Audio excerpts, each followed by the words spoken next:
What is up, everybody? Welcome to PCP Movie Night. Welcome here tonight as we talk about one of the greatest, most classic 80s films of all time, Great Scott. We're talking about Back to the Future tonight. Cannot believe that we haven't done this yet. Of course, back in the day, we did a time travel podcast, and we did talk about the Back to the Future franchise, but we've never done an official movie review for it. So why not do it tonight? Back to the Future, 1985, directed by Robert Zemeckis, written by Robert Zemeckis and Bob Gale, music by Alan Silvestri, starring Michael J. Fox and Christopher Lloyd. This is a lot of people's favorite movie. It's a lot of people's top of their favorite movie list, and for good reason. This is one of the first movies that I remember just loving. Like this and Gremlins. I don't remember a time where they just didn't exist, because in my lifetime, they really kind of didn't.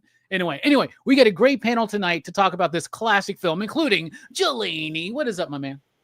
Robbie, we got to go back and go to the future and save your kids. It's your kids, Robbie. You got to save them. That's the end of the film, man. That's the end of the film. But still, it works. What? We also got Fable here. What's up, my man? Station. What's going on, guys? Oh, can't wait to get into this one. Yeah, absolutely. First time watching for Stu. How you doing, buddy? Station guys, how we doing tonight? So happy to be here with y'all. Great transition as always, bro. Yeah, of course. It definitely is not Stu's first time watching, and it's not Brooks's either. What's up, Brooks? What's up? Just chilling, man. You excited to be here? You're the one dude pissed that Back to the Future beat Lord of the Rings in the November trilogy poll, right? I'd be lying if I said I wasn't a little bit disappointed. I love Back to the Future movies too, so it's kind of a win-win either way. So. Yeah. Either way, we were all going to win. So let's talk about it. Back to the Future. I got mine in this really dope box set that I got a hold of. This is Back to the Future, The Complete Adventures. The cool thing about this is that it comes with the animated series as well. Nice. So I got the whole, I wish they would do a Bill and Ted set like that, right? Yes. I remember that animated series and I loved it. I even have still the Doc Brown and the DeLorean McDonald's toy that sparks. I promise it sparks. I tested it earlier. It still sparks. There you go. You see that? Did you see that? Yes. There you go. Sparking. Wow. Sparky. Anyway, I love this movie. Like my first favorite movies were Gremlins and Back to the Future. They maintain as some of my favorite movies, right? My first favorite song was Power of Love by Huey Lewis and the News. That's all because of Back to the Future. I can watch this movie at any time. I love the two sequels. We'll be getting to those in subsequent weeks, right? So next week will be part 2. Week after that will be part 3. We think that each of these movies deserves the spotlight, a whole episode, a whole discussion in and of itself. But the first Back to the Future, I can't say anything that hasn't been said by so many other people out there. So I'll just repeat it. This is pretty much a perfect movie. Like every single performance is brilliant in the movie. The cinematography, the pacing, the editing, the direction, the special effects. And honestly, a lot of us kind of think back and we're like, yeah, Back to the Future, big special effects heavy movie. Not really, right? It's a movie that even though it's got this time travel like gloss and finish to it, it's really a story about family. It's a story about self-esteem and self-worth and things like that, right? So it's deep. It's produced by Steven Spielberg. It's kind of got that vibe to it. It's a family film. It works. It cost $9 million to make this movie. It made over $300 million. This is one of the biggest hits of all time. It's inspired generations of fans. It's not just a movie that is about generational themes. It is a truly generational movie, right? I love this movie. The music is amazing, whether it's Huey Lewis or Alan Silvestri. Holy freaking cow, y'all. This is one of the best movies of all time. This is how you do it. How do you do big Hollywood blockbusters that appeal to all four quadrants? Back to the Future is your perfect example. I fucking love this film. What about you, Jelani? What do you think overall about Back to the Future? Well, it ain't trash. I'll tell you that, man. God dang. Like, I was surprised. Like, I thought I'd be bored with it because I haven't watched it in a few years. Like, it's been a long time since I've like sat down and watched the basic original Back to the Future. And I mean, I've enjoyed it every time I've watched it. It's just surprising. It is. It's for everyone. Like, they cannot remake this movie. I will say it more times than ever. Never remake this. Don't put anything different. Don't do any gender swap. I'm serious. Don't do anything. Just keep this movie in the lexicon of things we don't remake. I mean, you could Gus Van Sant this, right? And have the exact same script, the exact same shots, and just put like Robert Downey Jr. or Tom Holland in it, and it still would not hold a candle to what this original movie is. They put Ben Affleck in it, and I still wouldn't watch it. So, there's that. But yeah, I've seen really Ben Affleck's the one for you. We'll make Ben Affleck like age him down, and then he can suck even more as Marty McFly. How are you turning a love fest about Back to the Future and a hate fest about Affleck? Come on, man. What else about Back to the Future? What are you talking about? Well, you're the one that wanted to go back. The characters are great. The story is great.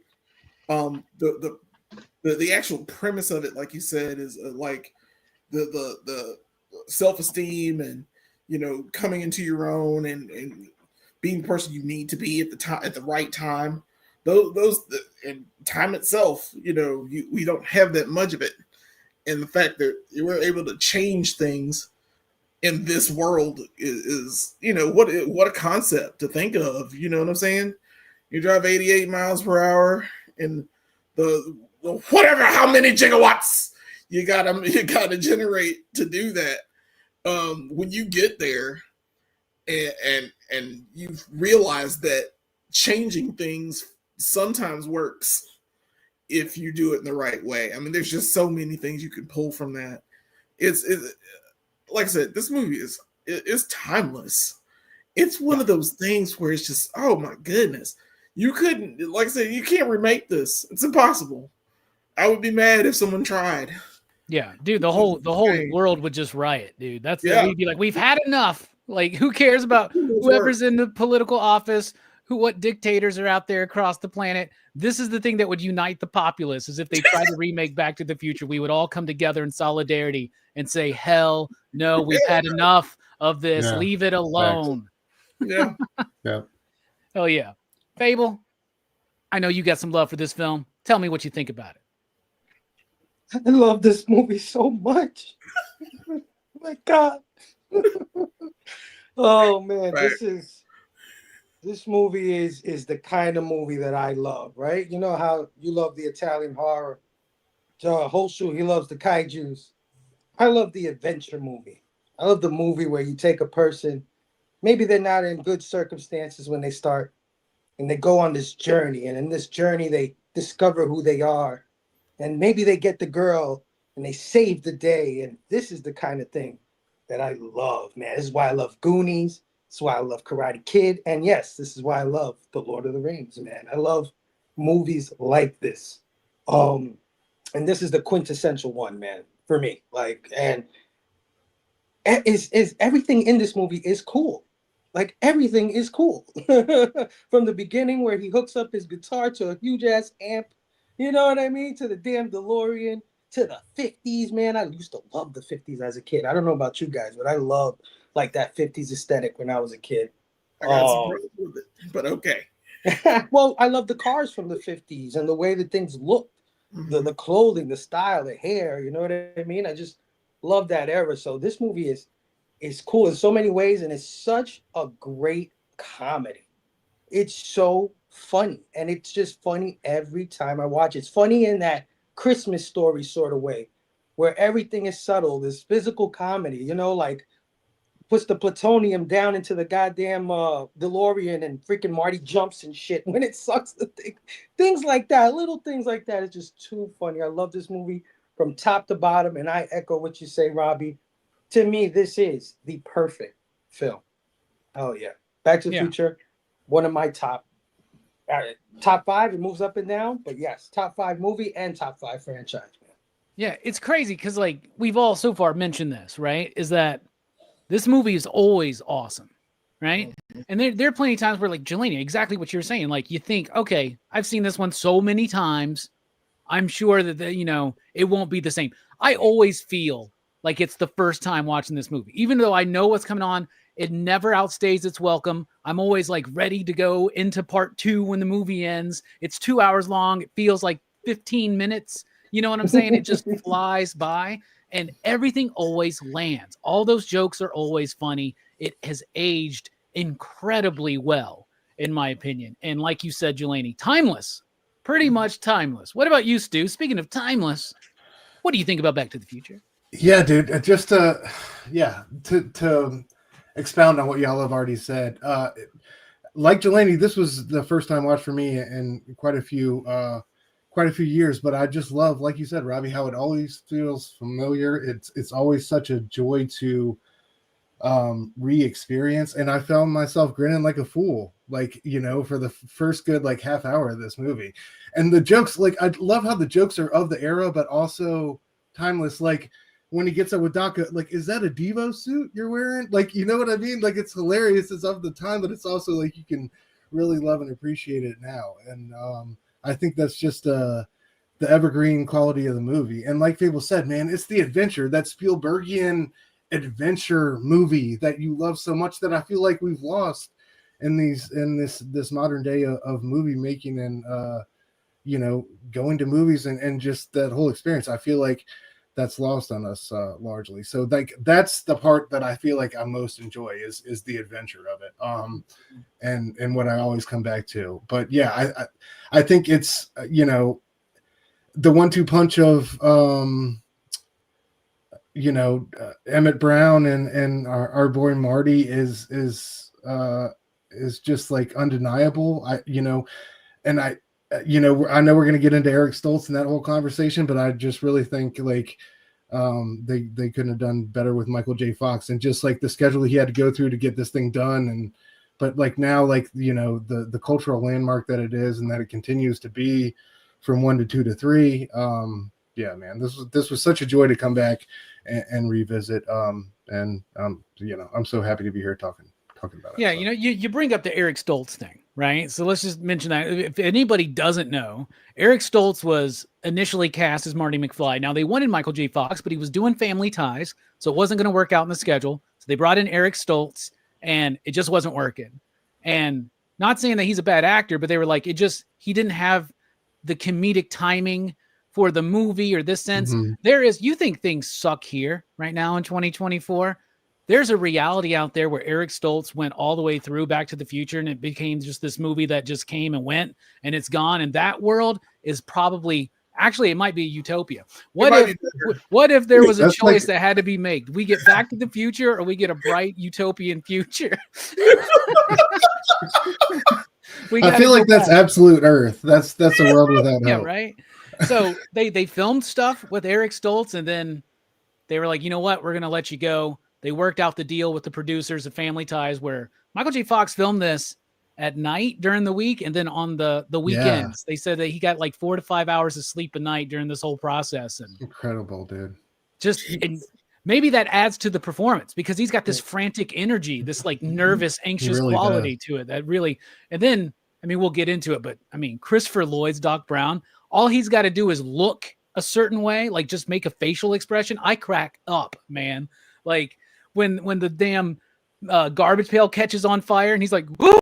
And like even just the way like when Marty's mom's in there and he's like behind her like fucking doing like it's just so freaking funny. You know, the Doc Brown of this group is Brooks. So Doc Brooks, why don't you tell us what you think about this movie? Well, like, I do like this movie like a lot. And I remember this movie like it is like, I think a part of pretty much any kid who grew up in the 80s. Like it's like embedded into our minds. Like, there was no escaping it. Like this movie was like it was a must watch, And like I remember watching it like it was like after they completed the trilogy. I remember on TV, back in the day when you used to wait for a movie to come out on TV sometimes to watch it, but they did a marathon of 1 through 3, and I remember sitting and watching them, and like it was always just a blast. Like this movie is so much fun. It is just like they don't make them like this anymore because it's just this movie kind of like set the standard for kind of the whole time traveling doofus genre of adventure film. Like I think this movie like blazed the path for like Bill and Ted and shit like that, Absolutely. like all these other classics that would come in its wake. But and it's still I agree with like you guys. Like every time I watch it, I feel the same. Like I feel the same amount of like joy watching it. It's just a blast. Just a great fun movie. Yeah, great fun movie. They don't make them like they don't make them like this anymore. They didn't make them like this really that much back in those days either, man. This movie is pitch perfect. Like I compared a lot with Gremlins, like two of my favorite movies. But even when I rewatch Gremlins, there are certain moments where I'm like, can we get through this scene where she's like fucking talking about her dead Santa dad stuck in the chimney? You know what I'm saying, or something like that. I love that scene. No, I know, but you know what I'm saying. Like when you rewatch things, so many times, sometimes you're like, let's move on. Let's get to the Flash and Gremlin or something like that, right? Back to the Future, there's not a moment there. And what do you take away what do you take out of this movie? You can't move, you can't lose single piece. And it's just, I mean, we'll get into it. So let's dive into that cast because this cast is freaking phenomenal. First of all, I don't think there's a bad performance here. An honorable shout out because I don't know if anybody's going to pick him, but Billy Zane looking all cute in his first movie as one of Biff's. Billy Zane is hot, dude. As Match. I was like, why do they call him Match? And a couple weeks ago. Yeah, he's a beautiful man. But he's always got a matchstick in his mouth, like apparently. I didn't even pick up on that in the movie. Yeah. He, by the way, is in a Marlon Brando biopic that is allegedly really good. And if you look at pictures of it, he looks exactly like Marlon Brando. I heard it. Has that come out yet? I don't think it's come out yet, but definitely one that I want to pay attention to. Yeah, he looks magnificent in that. Back on the real quick that you can watch at any time. Me and Holshoe were at a con. I think it was a Scarefest, right? And we're flipping through the TV at the hotel late at night, and they're doing a Back to the Future marathon. We fucking watched it. Like, I mean, what are you gonna do? Like, if it's on, we're gonna watch it, right? It was in the middle of like part 2, I think. We just watched it, and end of 3, I fell asleep. He finished it. You know what I'm saying? But it's great stuff. Great performances, though. There's not a single performance here that does not land, does not help elevate the film. Jelani, what's a performance you want to highlight? I'm gonna go easy, but I was surprised in this watch, and I was surprised in picking this character because I never would have picked this character any other time. I pick Crispin Glover as George McFly. His I don't know, he's so damn quirky anyway, and like for him to play this aloof kid, he's just a goofy peeping Tom. Like the whole reason he got hit by the car is because he's peeping on, like I guess his mom, like his mother-in-law, or the lady across the street. I forget, but like it's I don't know what it is. He feels so genuine when he is like I don't know. He's just a goofy. It's you get your damn hands off. And I'm like, oh God. And I remember when I was a kid. Yeah, it's probably, yeah. But I'm gonna read. Yeah, I will be George McFly. I'll be George McFly after the change. Thanks, Marty. But I guess we're gonna name our kid Marty. Our third kid's gonna be named Marty. But it's such a great character. I didn't know I would pick him, but as I watch this movie, I begin to like Crispin Glover more. In this film, I don't know what it is, and the fact that probably has beef with Robert Zemeckis for the second film for like stealing his likeness. I don't know why he didn't want to be in this movie. I don't remember that whole controversy. From what I remember hearing, I think it came down to like him wanting more money or something like that. But then he sued them, right? Because they used his likeness in part 2, and he won. And yeah. Apparently he didn't like to talk about it, but he's a great performance, dude. George McFly is amazing. One of my favorite moments is when he's just so earnest, when he's like, Darth Vader showed up from the planet Vulcan, and he told me, like, the Darth Vader scene is so great. So great. I love that. I love it the too, Darth man. Vader scene. Fable, what's a performance you want to highlight? I got to go with the great Christopher Lloyd, man. Doc Brown, man. Oh, yeah. Who didn't want a friend like that? Right? Like, this guy is just kooky ass scientist, invents a whole bunch of shit, but it's like he's such a he's Marty's like shoulder man. Like, you know what I mean? Marty needs this guy, and he's there for him through the whole movie. And I just love his comedic timing with everything he does. It's like Robbie says, he makes a certain facial expression, and he's freaking hilarious. You know, when he pulls Marty in and he fucking puts that suction cup on his forehead. Yeah. Wait, don't tell me. Don't tell me. You know what this means? This damn machine doesn't work. You know, just all his physical comedy, everything he does in this movie is pitch perfect. It's his relationship with Marty is you know, I always love mentorship stories. Like I like Mr. Miyagi and Danielson. I love Obi-Wan and Luke Skywalker. You know what I mean? I just love these mentorship stories, and Doc Brown is definitely one of those, man. He's one of the coolest cats, even though he's a goofy ass nerdy dude. He is one of the coolest dudes, man. I wish I had a friend like him, and like I said, his comedy in this movie is perfection. And, you know, him running up and down the what do you call it? The parking lot of the Twin Pines Mall when you're trying to explain the freaking machine, and he runs up this way, Marty runs back, he runs back to the camera. Just little things like that they do through the whole movie is fantastic. When he has the car and he's like, oh, when this baby hits 88 miles per hour, you're gonna see some serious shit. And he puts the car into go, and Marty starts like inching away. And he looks at Marty and no, you couldn't. I just love kind of shit. And maybe you don't notice that on the first watch, but on the 1 millionth watch, you notice those little things. Yeah, Doc Brown, man, he's just the coolest character in this movie to me. Yeah, absolutely. He's my favorite character in the film, my favorite performance in the film, out of many great performances. And you're right, though, that relationship with him and Marty, it's easy in 2024 to look at it and be like, that's kind of weird and creepy, blah, blah, blah, blah. And it wasn't like that back in the day, right? And their relationship is so genuine and authentic. You really feel it in this movie, especially when they're saying goodbye to each other, like in the past. And he's like, see you in 30 years. And Marty knows that he's about to die. Oh, man, such a good. I mean, is that the greatest bromance in cinema history? It just might be. Speaking of greatest bromances, Stu, when are you going to have me on your show, motherfucker? Like, I don't understand, man. Like, I've just been sitting here this whole time. I'm just messing with you, man. I'm just joking. Dude, what's a performance you want to highlight? Let's go with Leah Thompson as Lorraine McFly, man. Got to, right?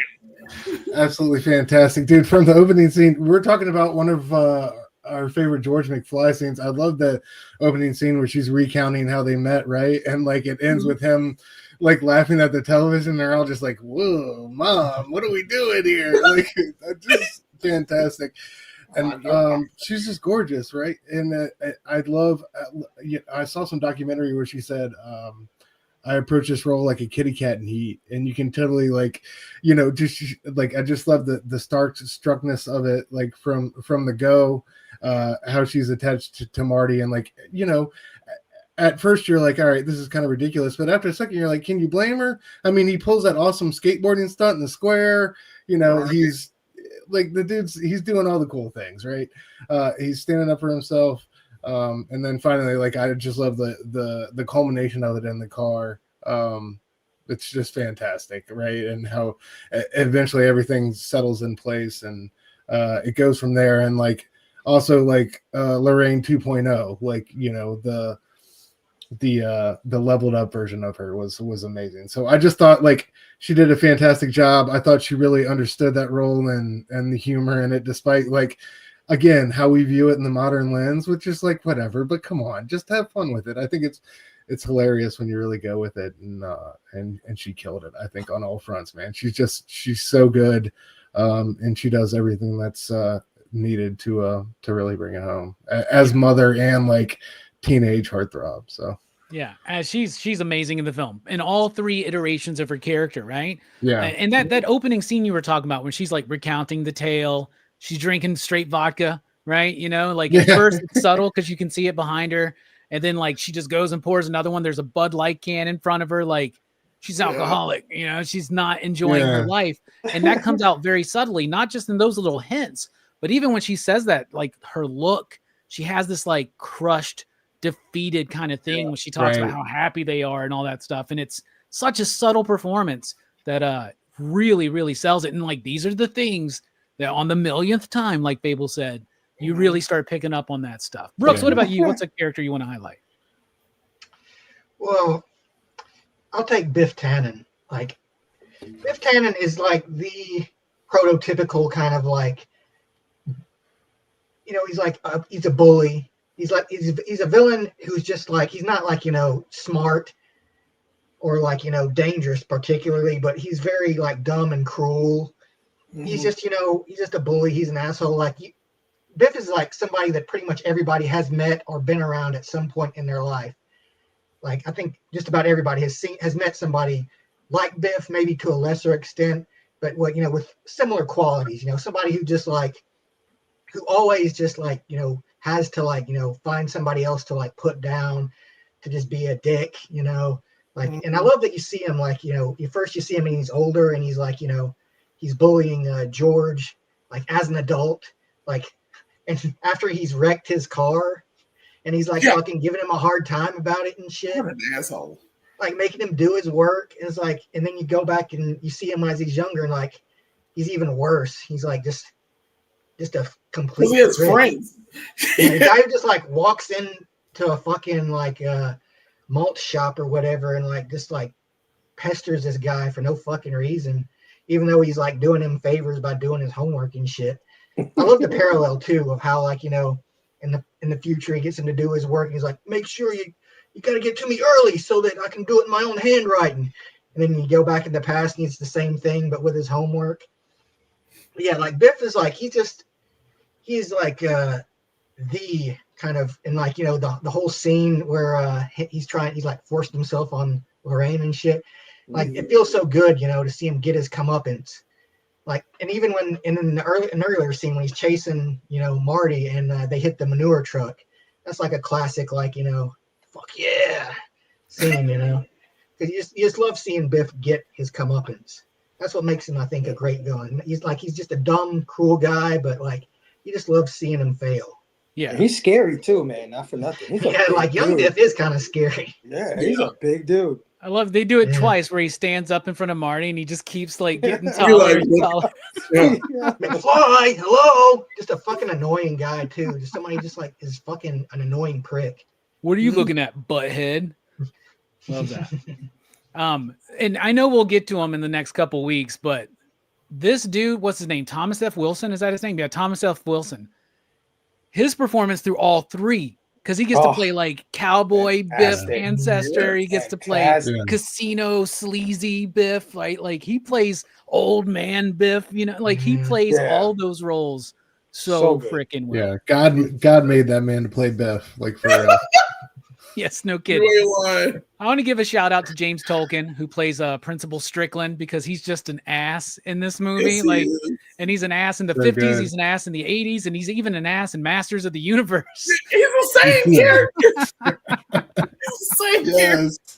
Plays that Yeah. stuff all the time. And But he a put major the shout out. word slacker on the map. Like I've never even Yeah, heard right. slacker before you Yeah. said it, and it's like it's him. Richard He made Linklater's that watching this and like taking notes. Yeah. A movie called Slacker. That's what the bullet, you get the horns. But I really love Michael J. Fox. We got to give him his flowers for this movie. It made him an overnight superstar. He was already kind of a teen heartthrob because of Family Ties, but this movie put him on an international level of fame that continues today, right?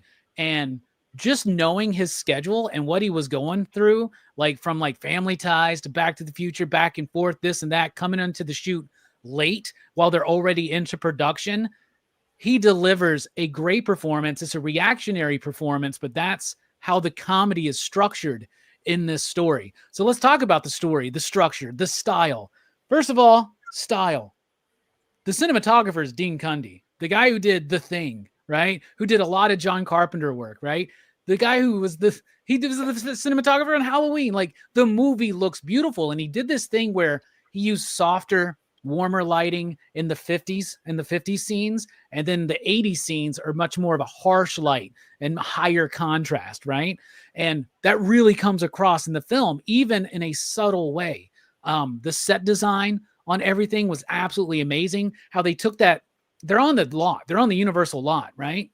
And they remade the whole lot, that whole town square. And you see that town square in many other movies, very famously in Monster Squad, right?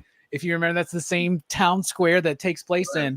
But the way that they show what it looks like in the 80s and the juxtaposition against the way it looks in the 50s is spot on and amazing. All of the effects are amazing. There's a few optical effects in there.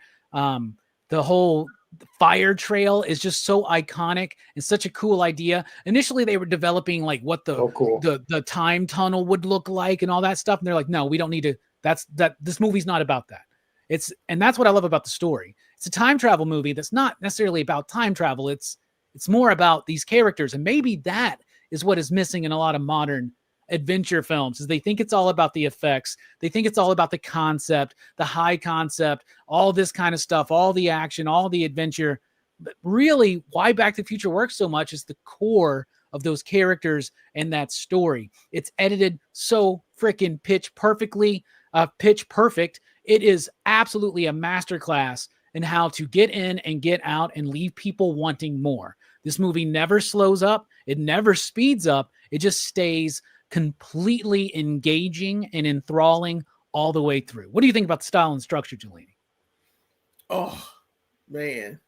It's such a well put together movie. Like, it's a flash. Like, it makes so much sense that, like, the story is so concise. Like, it gets to its point. You know, Marty's a kid, high school, having trouble in school.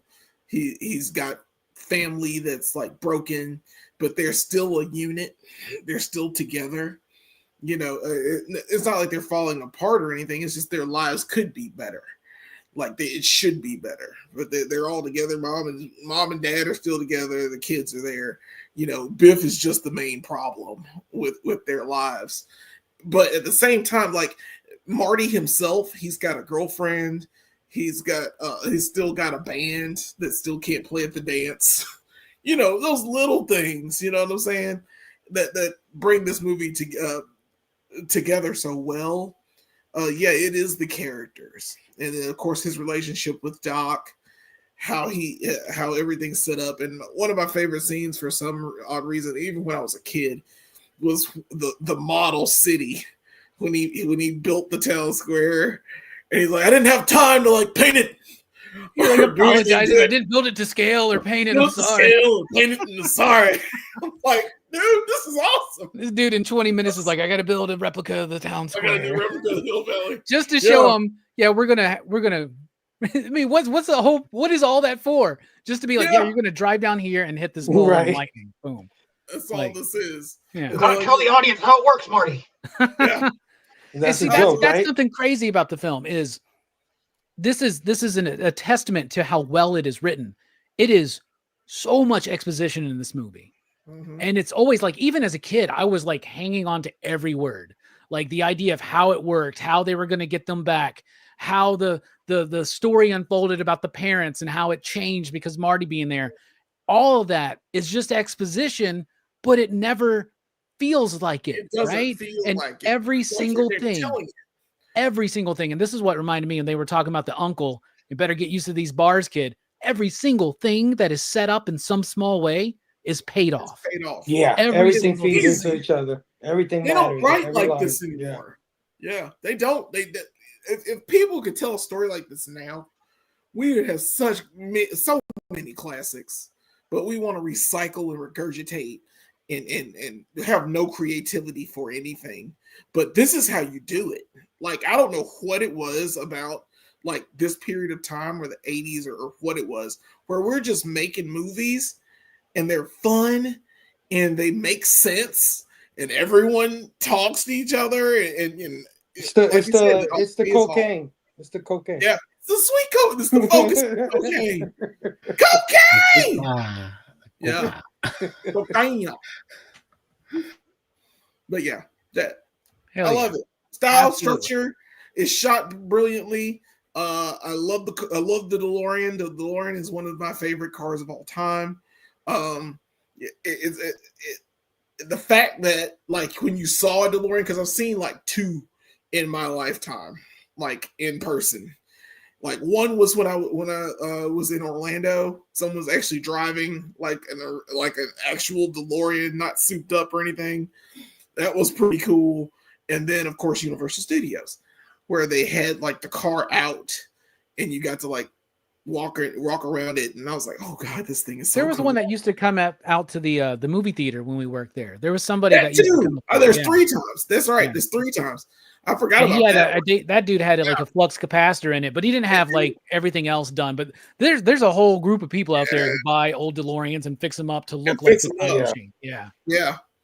But like when I saw the original DeLorean, it was like it just didn't look right. It looked good, and it's got like the suicide doors and everything, but like it needs a flux capacitor. You need something in it. You know, I expect them all to be time machines in some form or fashion. Yeah, absolutely. Yeah. What about you, Fable? Style and structure, what you think? Well, style, I already said it, man. Everything is cool in this movie. Every single thing, whether it's, costume design, right? All of their outfits are iconic. We know all of them from their outfits. Even old ass Biff in the future, where he's turned into their servant and he's wearing that green tracksuit. Every costume hits. Everything's so cool. The car is freaking cool. The way it travels in time is so freaking cool with the lightning in front of it and the explosion and the freaking thing. Marty and the skateboard. Just everything is cool as hell in this movie. So this movie's oozing style. And like Jelani said, the DeLorean, probably my number 1 vehicle of all time is the DeLorean, man. Hands down. I love that fucking car. I wish I had one. I've always wished I had one. I'm not willing to go to the lengths to get one. But if I couldn't have one, I'd take it in a heartbeat, man. Yeah. And if anybody doesn't know, the DeLorean Motor Company quickly stopped making it because it was notoriously known as like a piece of shit car. Yeah. But this movie made it like a collector's item. And now they fetch a high price out there in the aftermarket, man. Oh, yeah. And structure, is there a better paced movie than this? Is this not pitch perfect pacing? Is this not pitch perfect editing? I'm hard to think of one, man. It's hard. Yeah. All the driving scenes, anywhere where he's driving or they're getting chased or anything like that, or anytime there's some sort of obstacle that they have to get through, like when Doc is trying to connect the freaking wires and then the shit disconnects and he can't connect it. And just everything that happens, the way it's shot and paced and edited, it's just a thrill ride, man. So no, this thing is a masterclass in style and structure. Absolutely. Speaking of masterclass, Stu, what about you? What do you think about style and structure? Yeah, dude, I want to second what Fable said. I think it absolutely is. From the opening shot with all the technology and Doc's little like layer or whatever, how we're going through like all the switches and things turning on and off. I love that. I love the way it sneaks like the comedy and the suspense and the action all together. Like I love the scene where she tracks Marty back down at Doc's house, right? And confronts him, and she confronts him right there, and Doc's trying to act cool as she's like flirting with him heavy right in front of her. And it's just so hilarious. Like it's just so it's so well done. So I thought like the way they balance so many things, as well as giving us these like robust characters who are really fully developed, and like we really either are invested in or hate or rooting for, or whatever it be, I think is a testament to the script and the way they executed it. So I think it's really flawless on both levels, style and structure wise. I think it's a movie of its time, obviously, with all the great 80s references and Huey Lewis and the News, and we'll get into the music, but it's very of its time, but also timeless. And in that way, I think, like, as far as style is concerned, I think it checks all the boxes. And then the structure, man, is just so well done from past to present, and the way it shows you these characters in all these different situations, different lights, and really helps you understand them. And like you said, Robbie, to the exposition, like that scene in the parking lot where Doc Brown is going through and Marty's videotaping it. Like, you get a great rundown of it. You get a great understanding of everything that's going down, but it's also very captivating. And, I love that scene where he, Marty's getting ready to film Einstein in the car, right? And he takes that step away from Doc, and Doc notices him like separated him from himself and pulls it back. Like, just little moments like that, man. It's great how they establish so much, but it's also so wildly entertaining at the same time. When the movie starts, man, just that shot of it going across the clocks, you see that Doc stole the plutonium. You see that he's past due on his rent. When the skateboard bumps into the plutonium. The whole entire story of Doc is just that opening scene, dude. Man. It's incredible. Yeah, it really is. Cool. What about you, Brooks? What do you think about the style and structure? Well, this movie is peak Spielberg, I think. Like, this is like why I think the movies, I guess, are why Spielberg is so highly regarded. It's like he's so good at making these movies that are like, kid friendly, but at the same time have enough of an edge so, like, older audiences can still enjoy them. Mm-hmm. And like Back to the Future is like I think probably the most perfect example of that. Like, this is a movie that kids can watch and like have and just love it, and adults can watch it and love it too. It's got good balance of humor and action. Like, I love like the whole skateboard thing, like how he like just clamps onto the back of random vehicles to get to where he's going. Like, I love how they're showing this kind of ingenuity in Marty, how like, he gets around, like he doesn't have a car, but he doesn't need one, like, because he could just like get on his skateboard and just like latch onto somebody else's vehicle. And like the scene, like, later on when he's like he's going crazy in the past too, like when he takes that kid's fucking scooter. Yeah. Like, this movie is just like, it's just so much fun. It's like Spielberg just like, he's just doing what he does best, I think. Mm-hmm. This is like when I think Steven Spielberg, this would probably be the movie I would think most sums up, I guess, Steven Spielberg experience. As a producer, I'm assuming, right? Yeah. Because he didn't direct it. That was also Zemeckis. Yeah. Yeah, but I mean, it has the Spielberg. Oh, totally. Yeah, it's 100% Spielberg eyes. Like and it's the first Amblin film that they did that wasn't directed by Spielberg. And he had worked with Robert Zemeckis and Bob Gale before on Used Cars. Anybody remembers that Kurt Russell movie?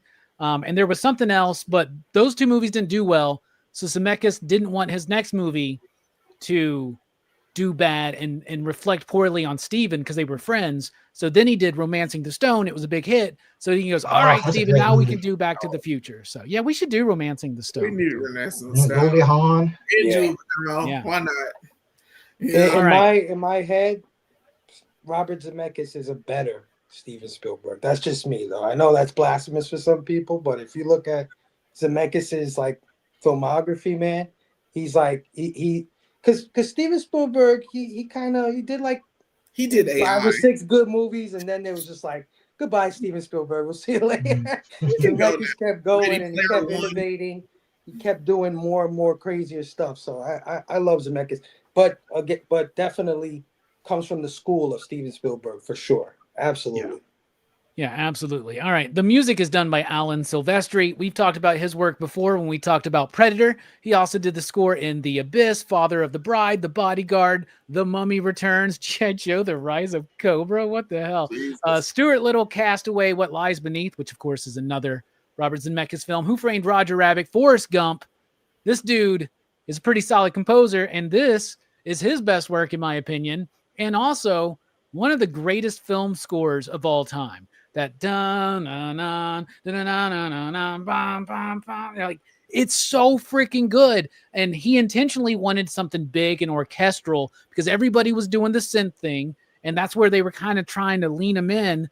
And he didn't want to go that route. He delivered a score. Spielberg didn't like it and made him redo it. And this is the score we got.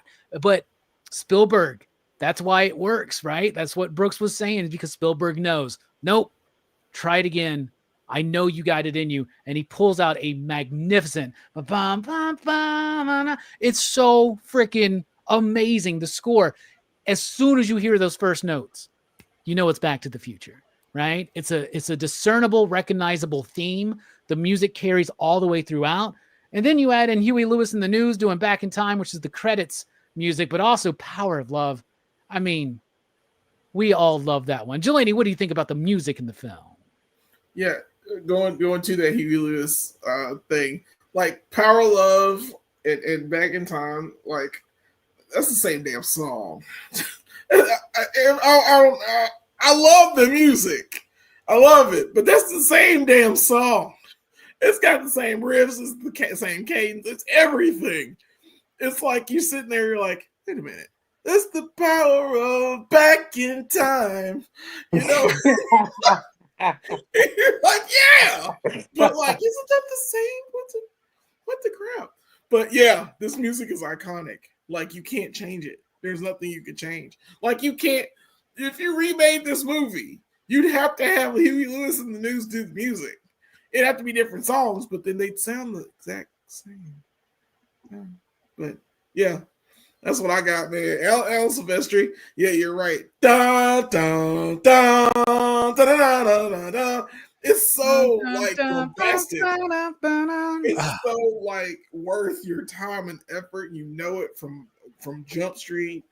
It is so much like it fills your heart. It wells. Even like the dance, the when George and Lorraine kiss for the first time, it like the music swells up and you're like, oh, this is good. Like it made my heart feel good. You know what I'm saying? Dude, and that band, holy crap, that band, I forgot how much I loved them when I was a kid. I didn't realize when I was a kid they were smoking fucking pot. Yeah, you know what I'm saying? Like same thing when I watched Teen Wolf, man. Like I didn't realize that stuff when you first watch it because you're young. You don't know. You just think they're smoking cigarettes or something. Yeah. But he even is like, oh, we ain't trying to mess with it, cause no trouble. Yeah, we don't want trouble with no reefer. It's like, go home to mama, boy. They all get out of the fucking car and they're like, oh, we done fucked up. Yeah. And then I forgot that one of my favorite songs is Johnny Be Good. Of course, like it's your cousin Marvin Berry. Listen to this. Yeah, it's such a good. There's so many great scenes that music is involved, and it carries the film. And I think, like, I don't know what it is. It's great characters, it's great structure, but the music to a movie drives the film. Like, you're not going to remember too many movies. Like, now I love The Prowler. I love like that's probably my favorite movie I watched all year. How weak it was, but if it had a soundtrack or music for him that was like specifically for The Prowler, I would be like, yeah, this is like one of the greatest horror movies I've ever seen. You know what I'm saying? Because it's iconic music. You need You need a Michael Myers. You need a Halloween. You need something to associate with your movie that makes it like memorable to that level. And so many of those movies are Spielberg movies. He's got an ear for music. Like, he doesn't get a credit for that, but Spielberg, we may call him Spielbergo because he's an Argento when it comes to knowing music in his movies, right? Yeah. He's got a goblin in Alan Silvestri. Why not? And John Williams is his goblin. And John Williams, yeah. John Williams. You are right. But it's just so iconic. This music is so beautiful. It's like one of the most recognized film scores by the whole world that's not John Williams. And that means a lot. Really, really does. His music in Predator, though, Alan Silvestri is pretty dope. Fable, what about you? What do you think about the music? It's iconic. You guys said it, man. And it's so versatile because they use the same theme for different sorts of scenes. Like, you know, when it's like action, dun, dun, dun, dun, dun, dun, when it's like suspense is like dun, dun, dun. Like it's the same thing, but it's like sad. Or you know what I mean? It ramps up to different degrees and it fills whatever they need it to fill. And shout out to the other thing where it's like yeah, I love that. Yeah. And of course, I mean, Huey Lewis, is this the 50s or is this 1999? That shit is hot, bro. Take me away. Love it, man. Love it. Music is you gotta promise me the power of love. I'm ready for the next karaoke night, man. I think Power of Love needs to be gotten on that one, man. I'm just saying. Yeah. Don't need a credit card to ride this train. Oh my goodness. That's just so good, man. And Huey Lewis, by the way, is the guy who tells Michael J. Fox's band is too loud, which I think is really funny. What about you, Stu? Speaking of too loud, why don't you tell us what you think about the Yeah, I think you guys said it all already. I mean, I definitely want to shout out. I know they won an Oscar for sound effects, and I thought the sound effects were great, though. Like when the car first goes back to the future, like, you know, obviously there's that distance. You can feel that distance that technology has kind of walked in the time, but it still sounded cool to me. So I wanted to shout that out. But yeah, man, Huey Lewis News. I love how his band covers it, and like you said, like, you know, he's there to shout him down. And I don't know, the Chuck Berry scene is cool, and I'm glad they included it. But there's like a part of me now that's like, really, it's a white guy like telling Chuck Berry how to. Okay, right. Like, I don't know. There's a part of a little bit in the back of my brain, but you know, other than that, dude, I think it's spot on. I think they did a great job marrying like the score and the popular music of the time in this one. Yeah, I think we're like Marty can invent the skateboard, but inventing rock and roll maybe just a little bit too much. Right? Let's like let's chill out for a second, guys. Yeah. They weren't thinking of that back then. It was going to happen anyway. They weren't having it. They're like, what the hell is this kid doing? I love that bit too when like he's just like Van Halen it out, you know, pulling the Jimi Hendrix out, and all of a sudden everybody's just like, yeah. And I love like after when he runs into Lorraine, she's like, that was very interesting. Like you can tell like she's completely cold on his ass now, right? Like she's like, all right, motherfucker, you're crazy as shit. Like, well, she was like kissing her brother, so yeah. Exactly. Yeah, that kind of makes sense. Speaking of kissing brothers, what about you, Brooks? What do you think about the music in the film? I mean, it's great. The theme is perfect, of course. Like, you know, it's enmeshed with the movie. You know, like when you hear those themes, like you think Back to the Future. I think somebody who hadn't even seen this movie would probably hear that theme and think, oh, that's probably the Back to the Future theme. But I was like the Huey Lewis songs too are really great. I love how it opens with Power of Love. Like Power of Love's a great song. I love it. And like, you know, it suits like, you know, Marty, you know, going about his day. Like it's a good opening montage.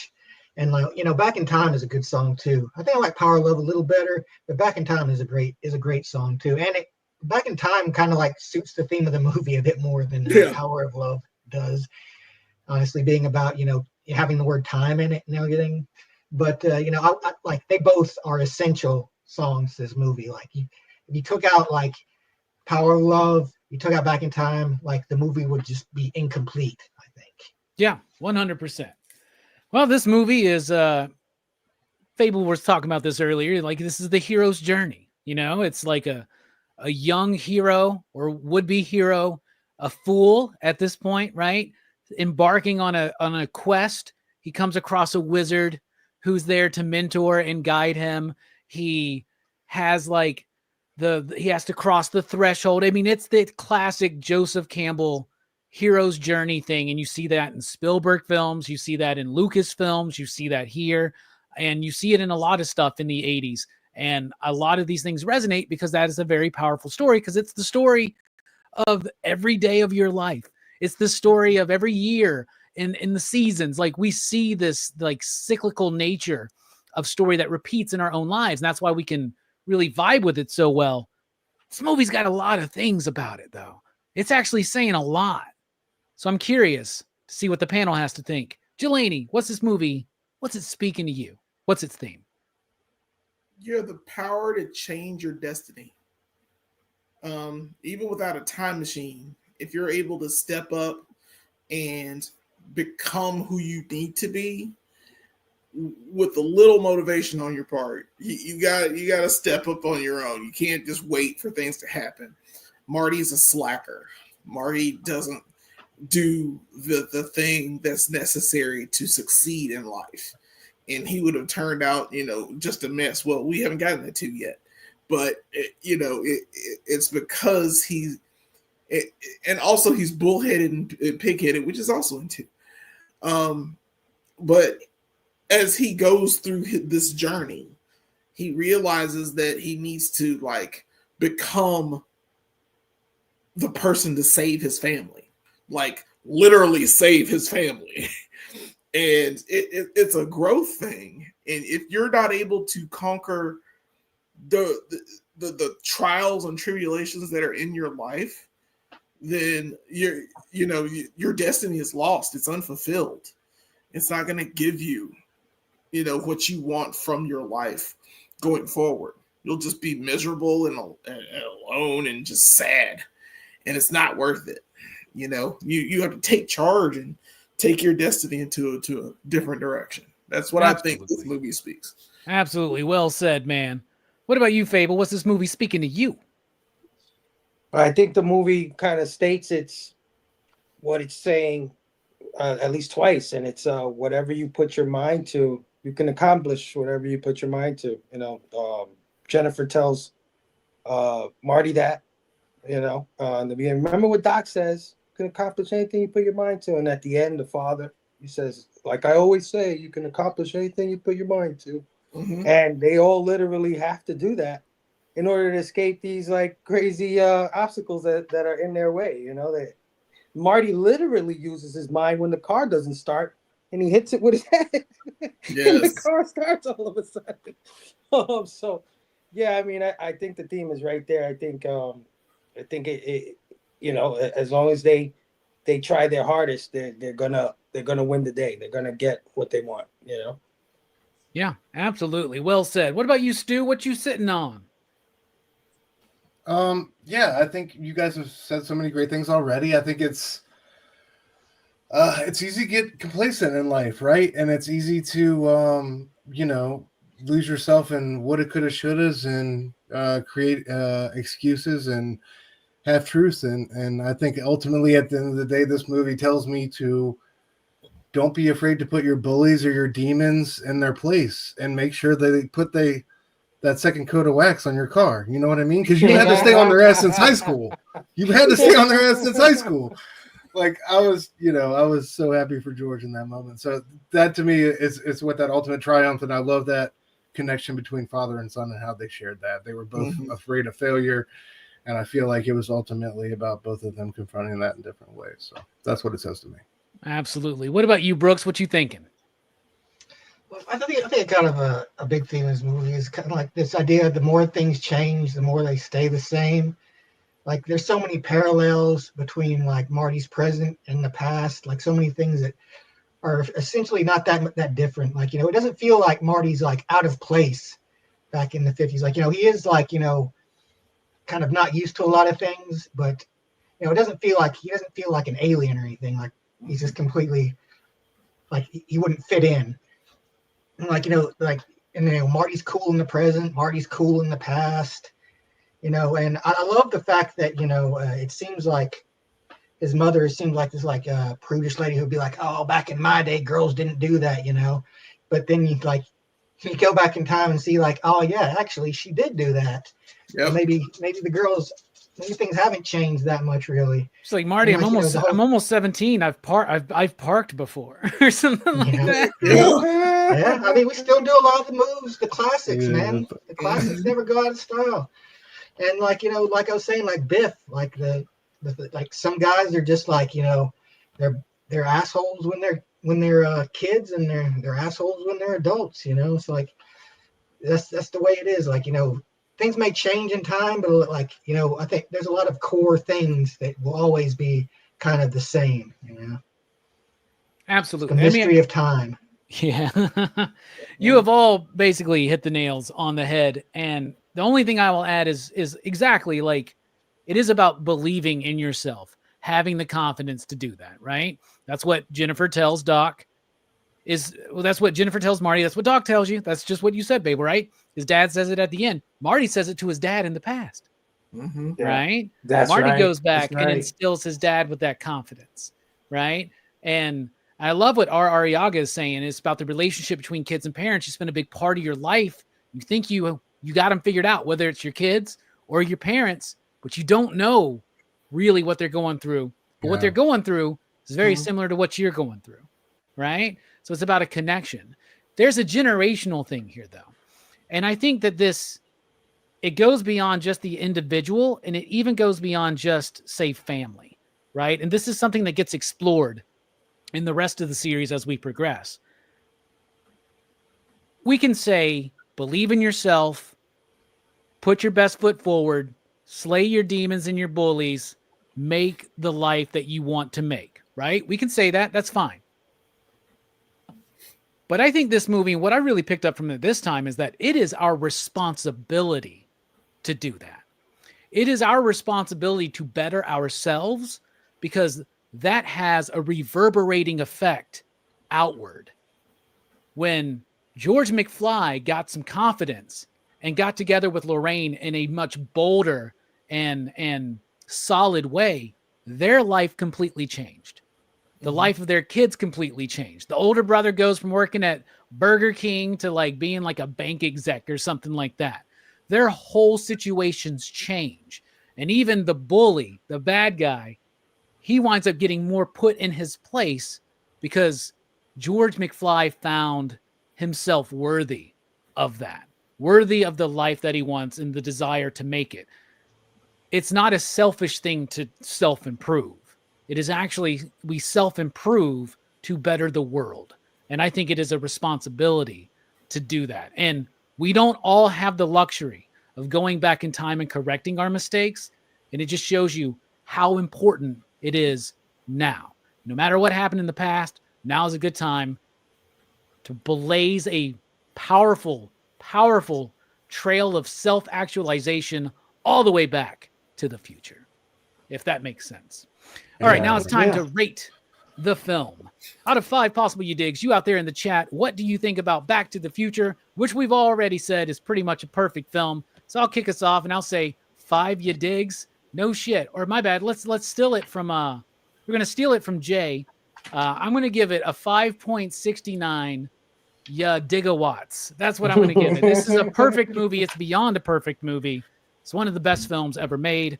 It is incredibly accessible. It ages supremely well. It never feels dated. And I love the look of the old Burger King. So there you go. What about you, Jelani? What do you rate Back to the Future? Yeah, I agree, man. This is a 5.69 gigawatts. It's awesome. It is almost, no, not almost. It is a perfect movie. There's nothing you can change about this. There's nothing to change. And as we talk about these movies, it's a damn near perfect trilogy as well. It makes sense that they do the same movie 3 different ways and make it tell such a vivid story with each one. And the fact that you get this first offering of the pretty much the formula of what is to come, it's amazing. It's amazeballs. Like the ending of this movie when they're flying and like you're expecting a part 2. Like that's how cool that was. I was like, oh my gosh, the car flies now. It goes in time and it flies. It's so cool. You know, I just realized Matrix stole the whole ending of Back to the Future. You're like, well, next time if you give us another one, he'll fly. He'll fly. God. Yeah, I was like, do they have room for 3? She's sitting in his lap. Of course she's sitting in his lap. And what's funny is that they did not have plans for a sequel. Now, a lot of us think that because of the VHS release, when they first put it out on VHS, it did say to be continued at the end, but they already knew that they were in production. But Bob Gale's like, oh no, we had no plan on doing another one. If we did, we wouldn't have taken the girlfriend. Because if you notice, we didn't know what to do with her in part 2 and 3, so they just knocked her ass out and left her on the fucking porch or some shit, right? They made her Elizabeth Shue. Yeah. Roads, where we're going, we don't need roads. Absolutely. Oh, let's go. All right, a 5.69 gigawatts from Jelani. What about you, Fable? Yeah, man. 5.21 gigawatts of power, man. This thing is a timeless classic, like Stu said. And it's funny, man. We go into period pieces so much in modern film that like you could easily say they filmed an 80s movie. Like, you know what I mean? Its look is so modern that you can say that they did a movie in period piece in the 80s, you know, in the 50s or whatever. So and it works. It works both times. It works perfectly. I think it's a fantastic family movie. I think this is a movie you can show any child as like their first taste of like an adventure with a tinge of adult content, just a little bit, you know, just that enough to be like, okay, it's not kid saturated nonsense.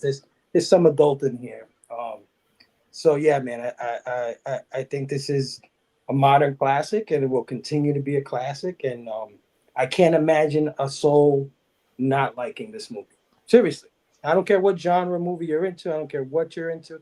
I can't imagine anybody into anything different than this still not liking this. So yeah, 5.21 gigawatts, man. Hell yeah. What about you, Stu? What you thinking? Yeah, 5.69, 3.14 power, repeating all that good stuff, dude. Gigawatts! Ah! It's the classic. Yeah, I think it such a rewarding experience. I think, you know, it meant something to me as a kid with that sense of adventure and just what a wild ride it was. And now, like as a rewatch, like today, I found myself thinking about my dad and like thinking about Bob Gale finding that like yearbook with like finding out his dad was class president and that kind of kicking off like this whole idea, like you know, a life unlived or whatever like that. So I think it's just so heavy and it touches on so many great things about both film and life. And yeah, man, it was a joy to revisit, and I can't wait to get into 2 and 3 with y'all. This has been such a fun ride. So yeah, I said, watching it with a dumb grin on my face for the good bit of it. So 5.69 for me, easy. Hell yeah. What about you, Brooks? What are you thinking? Well, I'll give this movie a 5. Like this, it holds up so well. Like, you know, I've watched this movie not like a whole lot, but I've watched it multiple times throughout my life, and every time, like I say, I felt the same. Like, you know, it is just a fun, great movie. And like, you know, it's a rarity that a movie is like so consistent throughout your life. Like you can watch it like, you know, as a young man, and you can watch it as like a 20-something, and like it always feels the same. You know, it's the same experience, but not in a bad way, in like a good way. You know, it's like it's comforting almost. You know, so it's like, and like, you know, like there's one part about it. The one part about that I didn't realize. It's like a small thing, but you know, it was when he's holding up the phone and he's like, "It's your cousin." Like how he says his whole name, like was it Marvin Berry? Like nobody's gonna say their full name to somebody they're related to. It Right. doesn't make any sense. But you know, it doesn't matter. Like, you know, because the movie is just that good. You know, some movies are just that good. And Back to the Future, like even like apart from the sequels, like, you know, it has like 2 really great sequels too. Like on its own, it's just a great movie that you can, you know, you can enjoy with just about anybody. Absolutely, man. 5s across the board, and in most cases, even more. So when you tally it up, what's the PCP score? It's 5.69 gigawatts. That's what it is. And as Jay says, even buttheads love this movie. Yes, sir. This movie was a smash success. And very shortly afterwards, they went into production on 2 and 3 at the same time. At the exact same time. And so next week, join us as we review the sequel to Back to the Future, Back to the Future Part 2. I am so excited. This was one I watched so much. I mean, I watched them all so much when I was a kid, but 2 was probably the one I saw the most. Yeah, and this was the one for me too. I love 2. It's considered the weakest of the 3 by a lot of the fans, but kind of like the Ty West X Pearl Maxine trilogy for me. They have differing degrees of likability, but they're all like at the tip top for me, man. This is pretty much 2 is from a filmmaking standpoint. 2 is ultra ambitious. Like what they set out to do with 2 filmmaking. I mean, it changed a lot of filmmaking. You know, you'll see if you go behind the scenes. I'm still waiting on my hoverboard too, man. 100%. Me and you both. Culture. Oh my god. I see. Chill Out Man was asking about the microwave and the pizza. That's not a microwave. It's a rehydrator. It's a rehydrator. We'll That's talk right. about Get that it next right, week, bro. though. Yeah, get it right. Chill out, man. You scrub. But next week, be here for Back to the Future Part 2. Jelani, thank you for being here. What's coming up with you? Yeah, dude, man, such a great trilogy we're about to do. I'm so excited because like these have been really good times, and I missed the last 2 weeks. This work's been killing me, but you know it is what it is. But yeah, you know, Brooks and I do this thing called Go Figure Reviews. We were nominated for a CBC award, but you know it didn't work out. But we got this Horde Trooper that came out. It was a Masterverse Horde Trooper. And from Masters of the Universe, it's oversized. It's freaking awesome. You take his helmet off, and it looks like a little goblin / Nosferatu. I thought they were robots that She-Ra fought. Apparently, they were guys in suits getting their asses kicked. She-Ra's a murderer, confirmed. Horde Trooper is a wild name too. Like yeah, Minion Horde. They're so cool. I need like 5 of these things. But watch our video on that review. We're really happy about it. And of course, we are at 500 subscribers. We name our winner for the Ferret 500. And drum roll, please. The winner is Groove Dude 925. He won our G.I. Joe. Yeah, he won our G.I. Joe classified ferret figure. So Groove Dude 925. I don't think you watch Pop Culture Philosophers, but if you do, you know, go to our website, go to our Gmail account. It's Go Figure Reviews or Go Figure Toy Review at gmail.com and claim your prize. Tell us who you are. Heck yeah. Fable, thank you so much for being here to talk about this classic movie, man. Final thoughts? What you got coming up? Thanks for inviting me, man. This is one of my childhood trilogies. I love this movie so much. So I'm so glad I get to talk about it and just like, you know, wax poetic about it with you guys for 3 weeks straight. I can't wait to get to part 2 and 3, like Stu said. Coming up, of course, we've got part 2. So looking forward to that. It's next Monday. We've got a new show coming out. Me, Stu, and Scotty Vaughn, the newest member of the PCP Army Bad Batch, got a new review show called Absolute Book Club, where we're going over the Absolute Batman series, and I'm assuming some other Absolute books. So I'm not a huge DC fan guy, you know what I mean? I love Batman and stuff, but this will be cool for me to finally get into some DC books. So look out for that Absolute book club. That's on the 19th. I'm going to be a guest on Stu's show, Ink and Insights. Him and E. That's going to be a good time. You know, their show is phenomenal. I don't know if you caught the last episode of Ink and Insights, but it was fantastic. And of course, Blaine Fable and his amazing friends finally makes his return on the 29th, Friday at 9 p.m. Eastern. Me, Stu, Nick, Brother Joe, we're all back, but we're adding 2 new co-hosts in Big Herm and Tacky. So it's going to be a really good time, man. Come check us out. I haven't done one of these in 3 months. I'm a little nervous about it, but I know once I get the fellas in there, we just get going. It's going to be a great time. So come hang out with us for all that stuff, man. Heck yeah. Yeah, dude. Stu, always a pleasure having you here to wax poetical with us about some movies and even comics. What you got coming up, bruh? Always a pleasure being here with you fellas, and I mean it. Yeah, looking forward to being back here next Monday, obviously, for part 2.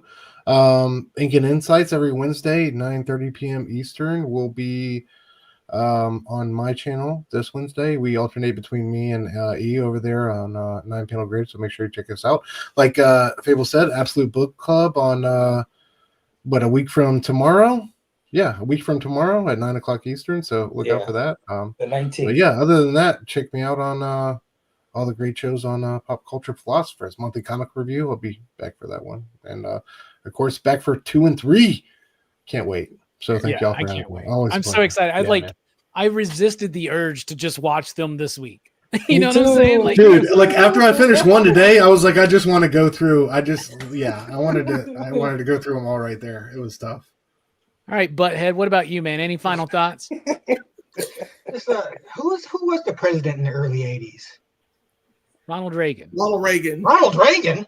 The actor? The actor? I also love the bit, too, where he's like, why is everything so heavy in the future? Is there something wrong with the Earth's gravitational pull? It's real heavy, Doc. All right, y'all. Be sure to join us next week for Back to the Future 2. I know you're just as excited as we are to go into the futuristic world of 2015 and see what that crazy world's going to be like. But check us out then. Thank you all so much. Station, Pop, Pop, Boom. And even though Fable already stole it from me, I'm just going to go ahead and go with what I was going to end the show with, which is roads. Where we're going, we don't need roads.